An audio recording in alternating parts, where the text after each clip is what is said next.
हा देशामध्ये एक केंद्रात राहुल गांधी नावाच्या एक बालबुद्धी आहे आणि दुसरा आमच्या महाराष्ट्रामध्ये भांडूपमध्ये बसलेला एक बालबुद्धी आहे। नेमकं कोणाची बुद्धी अजून लहान आहे ह्याची कदाचित ह्यांच्या आपसामध्ये स्पर्धा लागलेली आहे। आता कालच्या झालेल्या क्रिकेट संघाच्या स्वागताच्या निमित्ताने जी बस वापरली गेली आता ती गुजरातच्या नंबर प्लेटची होती आणि मग लगेच गुजरातच्या नावाने मिरच्या झोंबल्या। अन्य वेळी बोट चाटून चाटून ढोकले खायचे, ह्यांच्या मालकांनी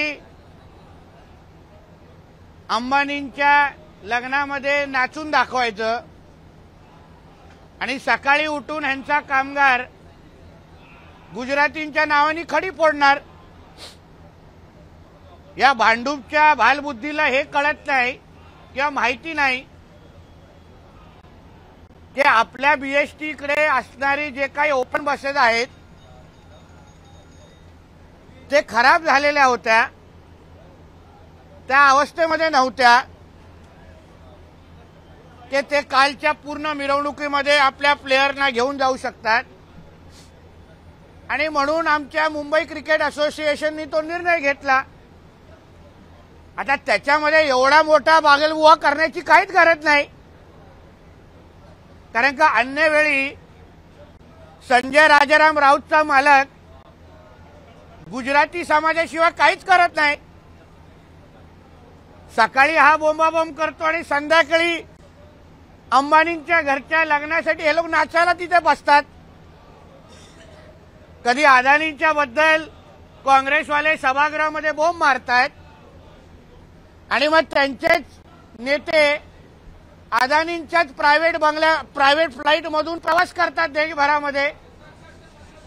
किंवा काल विजय वडेट्टीवारांना मला आठवण करून द्यायची होती की अदानींच्या बद्दल बोलण्या अगोदर अदानींचा एक खास ड्रायव्हर तुमच्या महाविकास आघाडीमध्ये तुमच्या बरोबर आहे, जो अदानींची गाडी चालवतो मुंबईमध्ये आल्यानंतर, तोच ड्रायव्हर कालच्या त्या मिरवणुकीच्या बसवर टीका करत होता आणि मग संध्याकाळी वानखडेमध्ये रोहित शर्माच्याकडे फोटो काढण्यासाठी त्याच्या मागे पोट धरून पळत होता। आम्ही पाहिलं ते। मग हा जो काही डबल ढोलकीपणा आहे, शेमड्यासारखं पहिलं बसच्या नावाने रडायचं आणि मग संध्याकाळी त्या रोहित शर्माच्याच फोटो काढण्यासाठी त्याच्या मागे पळत बसायचं, हा जो काय डबल ढोलकीपणा आहे ना, हा कुठेतरी महाराष्ट्रासमोर आला पाहिजे म्हणून ही माहिती दिली आहे। बोला।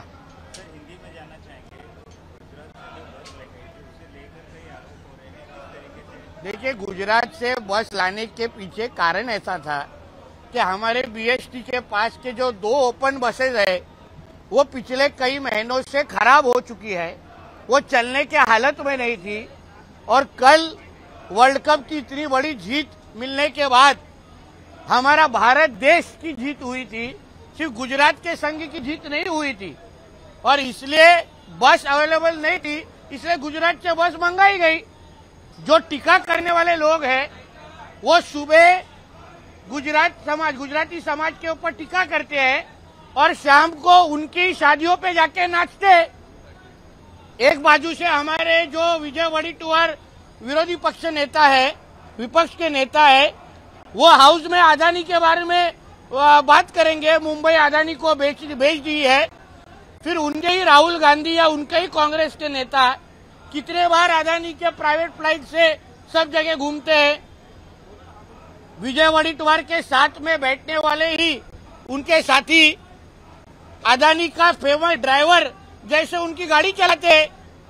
तो इसलिए अदानी हो, गुजराती समाज के ऊपर टीका करने के पहले अपने पहले गिरेबान में झांक के देखना चाहिए और फिर मुंह खोलना चाहिए।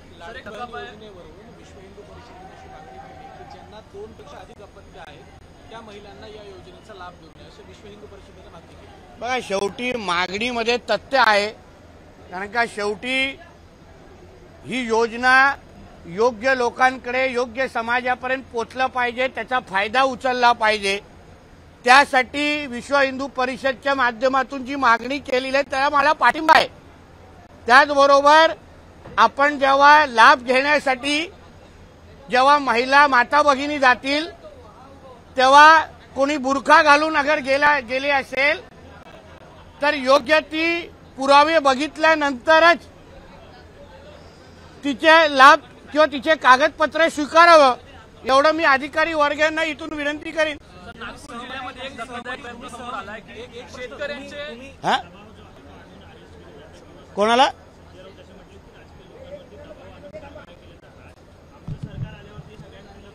महाविकास आघाडीच्या टायमाला यांनी काय वेगळे दिवे लावलेले काय? मी त्याच्यातला एक लाभार्थी आहे महाविकास आघाडीचा।